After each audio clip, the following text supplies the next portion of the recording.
네, 다음은 네트워크 연결 순서입니다. 현재 국정감사가 한창 진행 중이죠. 목포방송국 연결해 전남의 국감 상황 알아보겠습니다. 김혜연 앵커, 오늘 전남도와 전남경찰청을 상대로 국정감사가 열렸는데 쟁점 무엇이었습니까? 오늘 열린 전남도청 국정감사에서는 기본소득과 에너지 공대 문제가 쟁점으로 떠올랐습니다. 또한 전남경찰청 국정감사에서는 승진 비리 등이 도마 위에 올랐는데요. 허재희 기자의 보도입니다.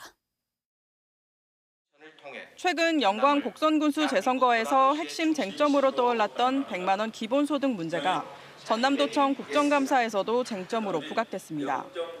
하지만 여야의 온도 차이는 확실했습니다. 국민의힘 김종양 의원은 현금 살포식 복지 정책은 신중해야 한다고 주장했습니다. 반면에 민주당 최현일 의원은 기본소득을 전남 전체로 확산할 의지가 있는지 김용록 지사에게 질문했습니다.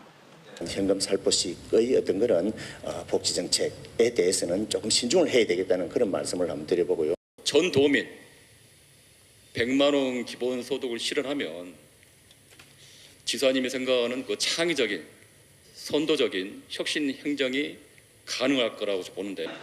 김용록 전남지사는 기본소득 취지에는 공감하지만 재정 여건상 현 시점에서 전체 시군으로 확대하기는 어렵다고 답변했습니다.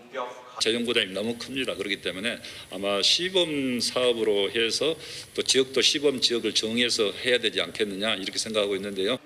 재정 자립도가 낮은 전남도와 나주시가 한국에너지공대에 과도하게 예산을 지원한다는 주장도 나왔습니다. 열악한 재정 자립도에 비해서 공대에 지원한 예산이 제가 볼 때는 엄청나게 과도하게 생각되는데 어떻게 생각합니까?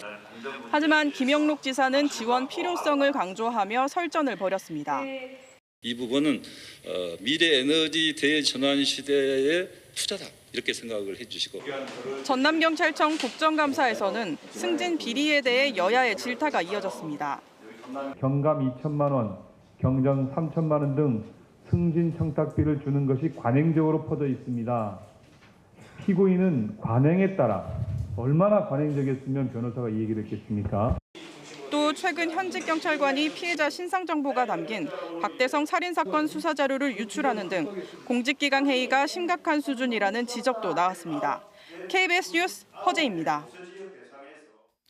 호남 고속철도 2단계 사업 부지의 문화재 발굴 조사 문제로 공사 완공이 당초보다 2년 정도 지연될 것으로 보입니다.